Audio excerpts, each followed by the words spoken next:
ओम शांति।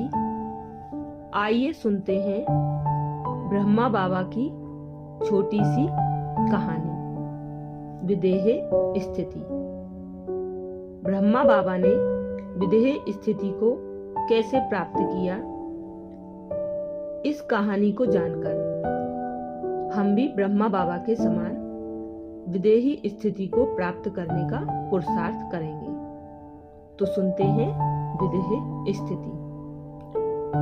ब्रह्मा बाबा ने देह और देही, रथ और रथी अथवा शरीर और आत्मा की भिन्नता का पाठ खूब पक्का कर लिया था। जैसे किसी सांसारिक आदमी को देह अभिमान का पाठ पक्का होता है, वैसे ही विदेह अवस्था अथवा आत्मिक स्थिति उनके लिए सहज स्वभाव हो गई थी।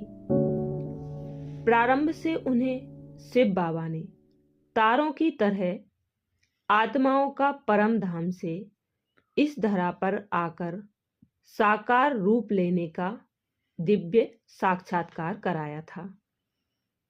इसके बाद जब से अपने काका मूल चंद की देह से आत्मा के निकलने का दृश्य दिखाई दिया था, तब से उन्होंने निष्ठा पूर्वक यह अभ्यास करना प्रारंभ कर दिया था कि मैं आत्मा हूँ, यशोदा आत्मा है, राधिका आत्मा है, सभी देहों में विराजमान आत्माएं हैं।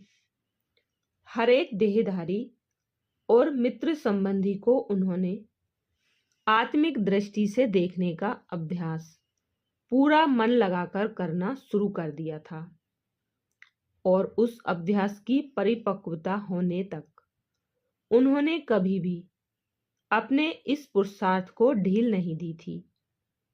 यहाँ तक कि जो कोई उनसे मिलने आता, न केवल वे उसे आत्मिक दृष्टि से देखते, बल्कि उससे पूछते, बच्चे किससे मिल रहे हो? यह कौन है? क्या इसे पहचानते हो?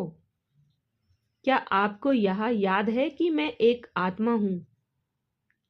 वे प्राय यह भी कहा करते थे, जब कभी आप एक दूसरे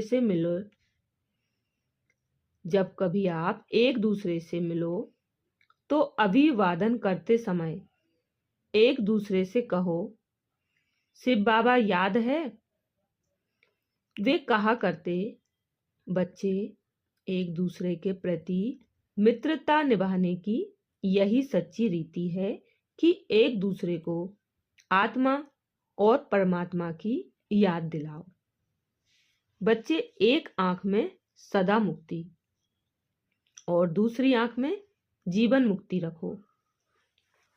यह देह तो कब्र दाखिल होने वाली है। इस क्षण भंगुर नाशवान देह को देखते हुए भी इसके भान में ना आओ। अच्छा, ऐसे ही हम पुरुषार्थ कर ब्रह्मा बाप के समान बनकर ब्रह्मा बाप की पालना का रिटर्न दे। अच्छा, ओम शांति।